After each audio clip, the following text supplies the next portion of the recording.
Hello friends, welcome आप अपने YouTube channel self study with Harsh में। आई होप आप सभी अच्छे होंगे, स्वस्थ होंगे, मस्त होंगे और एक बेहतरीन तरीके से अपनी तैयारी कर रहे होंगे। जैसे कि आज हमारा डे 8 था, इसके लिए हमने कल आपको टारगेट दिया था। आई होप आपने टारगेट के अंदर 2 स्लॉट कंप्लीट कर लिए होंगे। अगर हम आज बात करें, हम आपके लिए लेके आए हैं डे 9 का क्या टारगेट, यानी कि आपको डे 9 के अंदर क्या करना है। आई होप आप सभी ने दिए हुए टारगेट को कंप्लीट किया होगा, या अभी आप उस टारगेट का कुछ पार्ट यानी कुछ स्लॉट के अंदर कंप्लीट करेंगे। जैसे कि मैं मैथ रीजनिंग शाम को पढ़ता हूँ, तो आप भी मैथ रीजनिंग को आई होप शाम को ही पढ़ने की कोशिश कर रहे होंगे। आइए हम चलते हैं सीधे अपनी बात पे। स्टूडेंट्स, मैंने आपको क्रिया के अंदर दिया था, सॉरी हिंदी के अंदर दिया था मैंने आपको क्रिया। आई होप आप सभी ने क्रिया अच्छी तरीके से रिवाइज किया होगा। 2 दिन से मैं आपको क्रिया ही दे रहा हूँ। उससे पहले मैंने आपको क्वेश्चन बोला था। तो आपको जो डे 9 के अंदर करना है, डे 9 के अंदर आपको क्या करना है, आपको हिंदी का जो मैंने आपको क्रिया चैप्टर दिया था, यानी कि क्रिया चैप्टर दिया था, उसके PYQ लेने हैं कहीं ना कहीं से, और उसके 100+ क्वेश्चन आपको लगाने हैं। क्योंकि क्रिया एक बहुत बड़ा चैप्टर है। आप कमेंट बॉक्स में कमेंट करेंगे कि क्रिया के मूल भेद कितने होते हैं। ठीक है फ्रेंड्स, आप क्रिया में बताएंगे कि हंसना, रोना, खेलना, लिखना, इसमें मूल क्रिया क्या है, इसमें मूल क्रिया क्या है, और हम धातु किसे कहते हैं। ठीक है फ्रेंड्स, ये सभी क्वेश्चंस आप कमेंट बॉक्स में कमेंट करेंगे। फ्रेंड्स, अगर हम यहीं आगे चलें, आपने क्रिया विशेषण भी पढ़ा होगा अच्छे तरीके से, जो कि मैंने आपको विशेषण के अंदर ही पढ़ने के लिए बोला था, क्योंकि आप जब विशेषण को अच्छी तरीके से रीड करते हैं, रिवाइज करते हैं, तो आप अच्छी तरीके से उसको भी रीड कर पाते हैं। आइए हम बात करते हैं क्रिया विशेषण। क्रिया विशेषण के आपको भेद बताने हैं। आज, कल, अभी, तभी, जब, तब, किस भेद के अंदर आते हैं, क्रिया विशेषण के किस भेद के अंदर आते हैं। ठीक है फ्रेंड्स, आप मुझे क्रिया विशेषण के कुल भेद बताएंगे, और कामता प्रसाद गुरुजी और क्या बोलते हैं वाजपेयी द्वारा, ठीक है, कामता प्रसाद गुरुजी के द्वारा क्रिया विशेषण के कितने भेद हैं। ठीक है फ्रेंड्स, ये हो गया आपका हिंदी का टारगेट। अगर हम बात करें ज्योग्राफी की, आइए आप सभी ने GMT यानी कि ग्रीनविच मीन टाइम यानी कि मानक समय रेखा आपने बहुत अच्छी तरीके से की हो। आइए आपने 82.5 डिग्री जिसको बोलते हैं हम, एक रेखा है GMT यानी कि ग्रीनविच मीन टाइम, आप सभी ने अच्छी तरीके से पढ़ी होगी। तो भारत का कितना समय आगे है उस रेखा से, ठीक है, आप सभी कमेंट बॉक्स में उत्तर करेंगे। और वह रेखा और 23.5 डिग्री यानी कि आप कर्क रेखा और 82.5 डिग्री रेखा, दोनों रेखा कहाँ मिलती है। ठीक है फ्रेंड्स, और आपकी मानक रेखा किस किस राज्य से होकर गुजरती है, यह आपको कमेंट बॉक्स में कमेंट करना है। अगर हम यही अब देखें, अब हमें यहाँ क्या लेना है, अब हमें यहाँ लेक्स लेने हैं यानी कि झील, लेक लेने हैं यानी कि झील, झील लेने हैं। और यही आपको अब लेने हैं सॉरी दर्रे, दर्रे।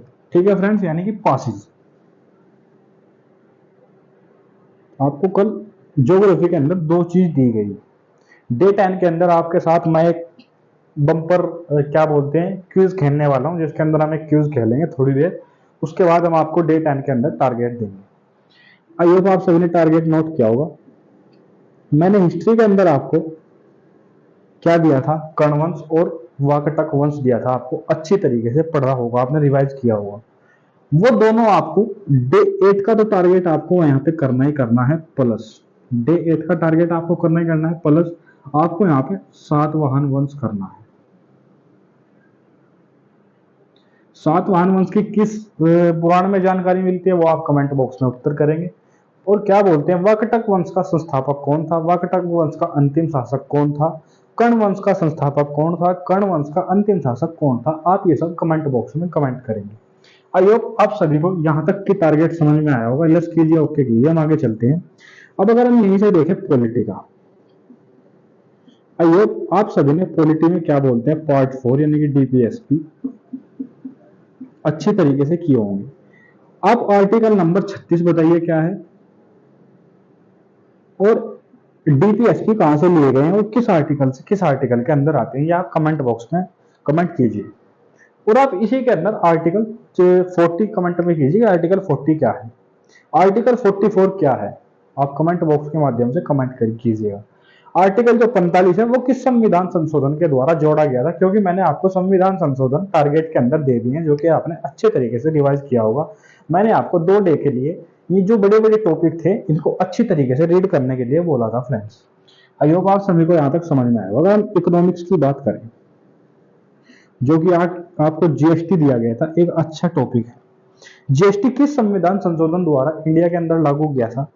सबसे पहले जीएसटी किस देश में लागू किया गया था और भारत में कहां से लिया गया है? ये क्वेश्चन आपको कमेंट बॉक्स में करना है। और जीएसटी भारत के अंदर सबसे पहले किस राज्य ने अपनाया था? ये भी क्वेश्चन आपको कमेंट बॉक्स में कमेंट करना है। हमारे यहाँ जीएसटी कितने प्रकार की है? ये भी क्वेश्चन आपको कमेंट बॉक्स में कमेंट करना है, क्योंकि इस बार जीएसटी का जो यूपी पुलिस के अंदर एवरेज रहा है वो आने वाली की जितनी भी यूपी पुलिस की वैकेंसी होंगी उसके अंदर भी उतना ही वेटेज अब इसका देखने को मिलेगा, क्योंकि हम यहाँ वन लाइनर के उससे पढ़ते हैं, हम यहाँ वैसे नहीं पढ़ते। हेलो फ्रेंड्स, जैसे कि मैंने आपको डे 8 के दिन आपको जीएसटी दिया था।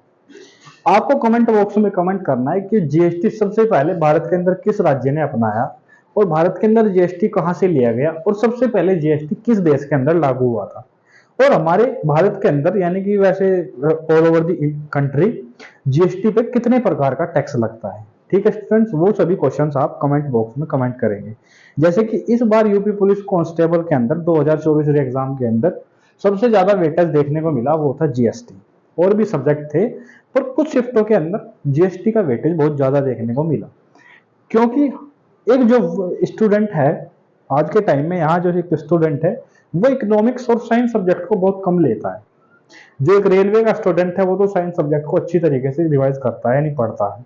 नहीं तो जो बोलते हैं सीजीएल लेवल के वैकेंसी यानी एसएससी के अंदर है तो वो साइंस को बहुत कम यानी कि एग्जाम से 1 महीना पहले या 1.5 महीना पहले केवल रिवीजन के तौर पे पढ़ता है, कोर्स अपना कंप्लीट रखता है। और इसी प्रकार से यहाँ इकोनॉमिक्स है, यहाँ हम जीएसटी को थोड़ा ऊपर ऊपर से पढ़ लेते हैं। जैसे कि जीएसटी को किस संविधान संशोधन द्वारा जोड़ा गया था, आप वो कमेंट बॉक्स में कमेंट करेंगे। आइए हम आप यस कीजिए, ओके कीजिए, हम आगे चलते हैं। जैसे कि अगर हम यहाँ बात करें स्टैटिक, आई होप आप सभी ने क्या किया होगा, 28 के 28 राज्यों के मैंने आपको फ्लोक डांस दिए थे। आपको 28 के 28 स्टेट्स के क्या करने हैं, फ्लोक डांस के कहीं ना कहीं से क्या लेने हैं, आपको क्वेश्चंस लेने हैं। जब आप उनके क्वेश्चंस लोगे, पीवाईक्यू लोगे, मैक्सिमम 100 क्वेश्चंस आपको यहाँ लेने हैं। पीवाईक्यू 100 क्वेश्चंस, ठीक है स्टूडेंट्स, 100+ क्वेश्चन आपको यहाँ लेने हैं। इसी के अंदर मैंने आपको दिया था ऑर्गेनाइजेशन यानी कि संस्था, जिसके अंदर आप मुझे बताएंगे कि सार्क की स्थापना कब हुई, उसका मुख्यालय कहाँ है, उसके अंदर कितनी कंट्री हैं, और आप मुझे उसके अंदर जो कंट्री हैं उनकी क्या बताएंगे, आप मुझे मुद्रा बताएंगे। ठीक है फ्रेंड्स, यानी कि उनकी करेंसी बताएंगे, हो सके तो उनकी कैपिटल भी आप मुझे बता सकते हैं। ठीक है स्टूडेंट्स, ऐसे ही आपको यहाँ से बताना है कि आपका जो यूनेस्को हेरिटेज साइट है उसकी स्थापना कब हुई, उसका मुख्यालय कहाँ है, उसके अंदर कितनी कंट्रियां हैं, यानी किस किस कंट्री से वहाँ जो यूनेस्को में भारत के अंदर से भी कुछ चीजें स्थल वहाँ जुड़े हुए हैं, वो किस किस तरीके से उसके अंदर कंट्री है, वो आप कमेंट बॉक्स में उत्तर करेंगे। आपका यही यहाँ पे क्या करना है, आपको ऑर्गेनाइजेशन सेम रखना है, यानी कि आपको यहाँ मैक्सिमम 50 क्वेश्चन पीवाईक्यू लगाने हैं। पीवाईक्यू आपको यहाँ 50 क्वेश्चन रखने हैं। अगर हम अब बात करते हैं यहाँ साइंस की, मैंने आपको कुल साइंस के अंदर क्या दिया था, मैंने आपको शायद साइंस के अंदर वेग और द्रव्यमान दिया था। आई होप आप सभी ने उसको अच्छी तरीके से किया होगा। कल आपको जितने भी डे थे यानी कि डे 8 तक, ठीक है, यानी कि आपको डे 8 तक क्या करना है, पीवाईक्यू क्वेश्चंस लगाने हैं। मैक्सिमम 70+ क्वेश्चंस, ठीक है स्टूडेंट्स, यानी कि 70+ क्वेश्चंस आप यहां से लगाएंगे। Maximum 70+ questions. अगर हम बात करें यहाँ पे, आपको एक मॉक बिल्कुल देना है, जिसका कोर्स कंप्लीट है वो मॉक बिल्कुल दे। एक बिगिनर बच्चे को भी मैंने बताया मॉक किस तरीके से देना है। उसके बाद आपको मॉक का क्या करना है, एनालाइज करना है। 1 से 1.5 घंटा, जितने भी समय का आप जो भी मॉक देते हो उसी के हिसाब से आप 1 से 1.5 घंटा या 2 घंटा उसका एनालाइज कर सकते हो। ठीक है फ्रेंड्स, यहाँ तक कि आपकी बात समझ में आई होगी, यस कीजिए, ओके कीजिए, हम आगे चलते हैं। अगर अब हम यहाँ देखें मैथ में, तो आपका मैथ के अंदर क्या चला हुआ है, प्रॉफिट एंड लॉस मैंने आपका चला दिया है, जो कि आपको प्रॉफिट एंड लॉस आपको, जिसके अंदर आपको कितने दिन लगने वाले हैं, 2 या 4 दिन के अंदर आप इसको कंप्लीट करने वाले हैं, क्योंकि एक अच्छा टॉपिक है, अच्छे अच्छे क्वेश्चंस यहाँ से आते हैं। ठीक है, अगर हम इसके बाद बात करें रीजनिंग, रीजनिंग के अंदर मैंने आपको डाइस दिया है, यहाँ से भी अच्छे अच्छे क्वेश्चंस आते हैं। शायद ये 2 या 3 दिन के लिए मैंने आपको बोला था, यहाँ आपके अच्छे अच्छे टाइप होंगे, आपने वो भी यहाँ से कर लिए होंगे। कल सैटरडे है, कल आई होप हमें इनके क्वेश्चन ऑटोमेटिक लगाने होंगे। ठीक है, इस तरीके से मैंने आपको डे 9 का टारगेट दे दिया है। आप टारगेट को नोट करेंगे और कल डे 9 के अंदर आप टारगेट को अचीव करेंगे।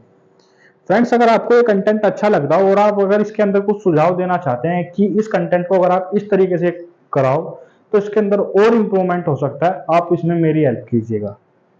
क्योंकि यहाँ से स्टडी हर वो बंदा करेगा जिसको कि गाइडेंस मिलेगा, जिसके पास क्या है, गाइडेंस नहीं है, उसका पढ़ने का तरीका उसके पास नहीं है। क्योंकि आज के टाइम में हमारे इधर इंस्टीट्यूट क्या है, केवल अपना कोर्स बेचते हैं, अपना प्रचार प्रसार करते हैं, ना कि वहां आपको पढ़ना किस तरीके से है। उसके अंदर कुछ इंस्टीट्यूट है पर उन इंस्टीट्यूट को गिना नहीं जाता, सीधी सी बात तो ये है।